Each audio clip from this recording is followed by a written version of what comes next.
Hello students, myself Shrishti Dekreval, head of IRS शुभारंभ and IRS base. आपके exams हैं 23 तारीख से एंड आई होप कि आपकी पढ़ाई अच्छी चल रही हो, अच्छे से तैयारियां कर रहे हो आप सभी। इस वक्त मैं आपको ये बताने के लिए यहाँ हूँ कि जो एग्ज़ाम्स आप देने वाले हैं ये ऑनलाइन एग्ज़ाम्स हैं और हमारे और आपके हम दोनों के लिए ही ये पहली बार है कि ये ट्रेंड या जो भी पैटर्न अपनाया जा रहा है इसमें प्रैक्टिस करने की। तो आपका काम इजी बनाने के लिए आगे मैं एक वीडियो के थ्रू आपको ये बताने की कोशिश करूँगी कि जो एग्ज़ाम्स आप देने वाले हैं 22 को रिवीजन और 23 से मेन एग्ज़ाम्स, उसका पैटर्न क्या होगा। इसके बाद भी अगर कोई कन्फ्यूजन आपको होती है तो आपके एडवाइजरी से आप कंसल्ट कर सकते हैं। तो फिलहाल आगे मैं आपसे स्क्रीन रिकॉर्डिंग के थ्रू बात करूँगी, तो आई होप आपको हेल्पफुल हो ये वीडियो। ठीक है। So kids, now I'll be trying to tell you कि your exams will be going on which pattern. So as you can see here, आपको अपने फ़ोन पे एक मैसेज रिसीव होगा आपके एडवाइजरी से, जो कि एक लिंक होगा। जब आप वो मैसेज खोलेंगे तो आपको वो लिंक दिखेगा। आपको कुछ नहीं करना, उस लिंक पे टैप करना है। When you tap, the screen will automatically redirect to where you have to go. जब आप टैप करेंगे तो आपके सामने एक स्क्रीन आएगी which will be as following. Let it load. उस लिंक को जब भी आप टैप करेंगे तो ऑटोमेटिकली आपको जिस भी लिंक पे वो ले करके जाएगा, वो लिंक गूगल से अटैच्ड है, तो वहाँ से आपका टाइम स्टार्ट हो जाएगा जैसे ही आप लिंक खोलते हैं। आपके सामने सपोज़ ये एक सैम्पल पेपर है, सपोज़ फॉर एग्जांपल क्लास 3 का इंग्लिश पेपर है, तो आपके सामने जो स्क्रीन आएगी वो कुछ इस तरीके से दिखेगी। ऑन अ होल वो स्क्रीन कुछ ऐसी दिखेगी। It will be going on like this. मैं एक्सप्लेन करने के लिए स्क्रीन रोटेट करके काम कर रही हूँ। सो एक इंस्ट्रक्शन होगा ऊपर में जो कि आपको ये बताएगा कि जो आपका टेन्योर है इस एग्ज़ाम का वो 1 घंटे का है और इसमें 100 मार्क्स मिलेंगे आपको। सबसे पहला कॉलम होगा नेम। जिस भी कॉलम के सामने स्टार का मार्क बना है वो कॉलम फिल करना ज़रूरी है। तो सपोज़ आप जो भी आपका नाम है, for example your name is Aditya Singh, so you will input your name Aditya Singha. ठीक है। Will come to the next column that is your father's name. आप अपने फादर्स नेम को इनपुट करेंगे।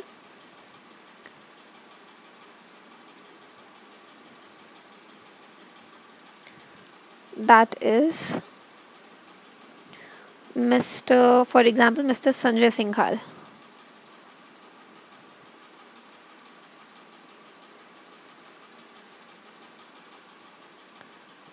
Now moving on, you will have to input a contact number which you receive. अच्छा, इन columns में अपने फादर नेम और father's name के कॉन्टैक्ट को फिल करने के बाद you will come to this contact number का कॉलम, जिसमें आप अपना कॉन्टैक्ट नंबर मेंशन करेंगे। When you enter your contact number, आप इसमें लेटर्स नहीं एंटर करेंगे बिकॉज ये कॉलम आपके लेटर्स को एक्सेप्ट ही नहीं करेगा। आपको इसमें क्या इनपुट करना है, सपोज़ मैं इसमें लेटर्स डाल देती हूँ और डन करती हूँ, आपको इमीडिएटली एक रिमार्क दिखेगा जिसके लिए आपको करेक्ट चीज़ें इनपुट करनी पड़ेगी। So you have to put in your contact number. Suppose for example your contact number is just a minute, yeah, suppose your contact number is 700793965 now since the number is correct, so it will ये numbers अगर हमारे record से match करेगा, so this will intake your number। इसके बाद आप proceed करेंगे अपना रोल नंबर। आपका रोल नंबर आपको प्रोवाइड हुआ है आपके एडवाइजरी के थ्रू। इसमें भी आपका रोल नंबर एक लिमिट के अंदर ही आपको डालना है। अगर आप गलत रोल नंबर डालेंगे वो फिर से इनपुट नहीं करेगा। Suppose for example your roll number is 45, so let's input 45। और जब भी सारे कॉलम्स आप इनपुट कर लेंगे तभी आप नेक्स्ट पे जा पाएंगे, अदरवाइज आप नेक्स्ट पे नहीं जा पाएंगे। So when you move proceed with this details, तब आपके सामने आपका क्वेश्चन पेपर खुलेगा, which again is a simple process. Now this here begins your question paper. आप अपने क्वेश्चन पेपर को आंसर करना स्टार्ट करेंगे। सपोज पहला क्वेश्चन आपके लिए एक रिमार्क है that says all the best kids. Now proceeding with the questions, you see the first question is what is in the picture. I think this looks like a Oreo shake, so let's mark it as a Oreo shake. ये सिर्फ एक sample question paper है, please अपने questions को इससे relate मत करिएगा। Next question is वेड। अच्छा, ये भी आपको दिखेगा कि किस क्वेश्चन पे कितना मार्क है। This question carries 5 points. Next is where do you live, आप कहाँ रहते हैं, Gorakhpur.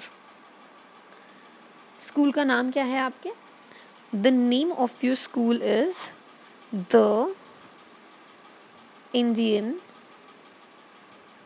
revolutionary school. You will input that.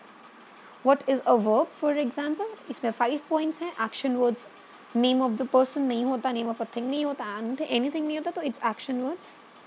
अगर आप कोई ऑप्शन गलत मार्क कर देते हैं तो आप यहाँ से क्लियर सिलेक्शन कर सकते हैं और फिर से आप सेलेक्ट कर सकते हैं अपने आंसर को. Which of the following is a noun, इसमें से आपको कौन सा एक नाउन लग रहा है. बेदिंग तो मुझे लग रहा है कि मैंने गलत मार्क कर दिया, तो मैं अपना सिलेक्शन क्लियर करूँगी, मैं सही ऑप्शन मार्क करूँगी एंड आई विल प्रोसीड. कितने कॉन्सोनेंट्स और कितने वॉवल्स होते हैं? How many vowels and consonants are there? It carries 5 points. There are 5 and 21 respectively. Who teaches English? Class 3rd में श्रद्धा ma'am teaches English. So here it is. आपको अपना question paper solve करने में इतना कम टाइम नहीं लगेगा. This was just a sample question paper, तो इसमें मात्र 6 या 7 क्वेश्चंस थे. When you are done with both these things, so you will just submit करने से पहले मेक श्योर कि आप एक बार चेक कर लें कि जो भी चीज़ या जो भी डेटा आप इनपुट कर रहे हैं वो किसी तरीके से भी गलत ना हो. कोई भी आपको क्वेश्चन लगे आंसर जिसको आपको बदलना है तो आप क्लियर सिलेक्शन करके बदल सकते हैं. And when you are done you will click on submit. Once you submit the document, you will receive this. Your response have been recorded. Thank you. आप अपना score on the spot view कर सकते हैं. आपका score आपको बता दिया जाएगा उस वक्त. साथ ही साथ ये भी दिखाया जाएगा कि आपने कितने पॉइंट्स सही किए, कितने मार्क्स सही स्कोर किए, कितने गलत. सो ये 33 मार्क्स तक ही पहुंचा था, इसलिए यहाँ पे 33 शो कर रहा है. क्वेश्चंस कम थे. ये हो गए आपका डिटेल्स जो आपने इनपुट किया है वो शो कर रहा है. यहाँ पे नंबर आपने करेक्ट डाला है इसलिए ये ब्लू हो गया है. नाउ ये आंसर आपका सही था, ये भी सही था. All the answers probably that you have answered सही था. इसमें से which of the following that you have answered is a noun, ये आपका एक गलत आंसर हो गया. आंसर सही है बट प्रोबेबली इनपुट गलत हुआ था. That is why this is being treated as a wrong answer. Okay and then okay इसका आंसर इनपुट करना हम भूल गए थे and that is why it is showing that कोई करेक्ट आंसर इसका प्रोवाइड नहीं हुआ, but the right answer was Taj Mahal. And then will proceed on with these questions. आपके सारे क्वेश्चंस अदरवाइज सही हैं, so your score will be showed and then you will be done. अब suppose आप चाहें, ये हो गया आपका exam and now you can sit back and relax and prepare for your next exam. अब सपोज यू थिंक कि आपको लगता है कि नहीं, जस्ट बिकॉज आपका कोई एग्ज़ाम अच्छा नहीं हुआ, एक क्वेश्चन गलत हो गया, तो let's do something. Let's do this कि हम लोग अपना आंसर क्वेश्चन रीअटेम्प्ट करते हैं. तो जब भी आप रीअटेम्प्ट करने की कोशिश करेंगे, आप वापस अपने एडवाइजरी के इस पे जाएंगे, आप लिंक खोलेंगे, ये लिंक नहीं खुलेगा. आप सिर्फ एक ही बार टेस्ट में अपीयर कर सकते हैं and that will be your final call. देखिए एक बार मैं ये खोलती हूँ तो आपको दिखाएगा यहाँ पर. Just a minute. And when the link, जब आप लिंक को रीओपन करेंगे तो आपके सामने एक मैसेज आएगा जिसमें दिखाएगा यू हैव ऑलरेडी रिस्पॉन्डेड. आप इस फॉर्म को सिर्फ एक बार फिल कर सकते हैं. अगर रीफिल करना है या आपको लगता है कि ये एक मिस्टेक है तो try to contact the owner. आप सिर्फ दोबारा अपना स्कोर व्यू कर पाएंगे फिर से. जो भी आपने पेपर अटैम्प्ट किया था उनके स्कोर्स कैसे थे, जो कि फिर से वही शो करेंगे as you had appeared it. So that's all. I hope कि आपको ये समझ में आया हो कि just a minute. So I hope आपको समझ में आया हो कि ये आपको इंटायर एग्ज़ाम का प्रोसीजर क्या होगा. ये जो भी था ये एक एग्जाम्पलरी शो था. इसमें ना क्वेश्चंस वो थे जो आपके पेपर में आएंगे, ना टाइम ड्यूरेशन वो था, और ना ही आपका नंबर ऑफ़ क्वेश्चंस उतने थे. So I hope by now you understand कि how are the exams going to be conducted. So all the best kids and just do your best and rock the exams. चलिए, take care.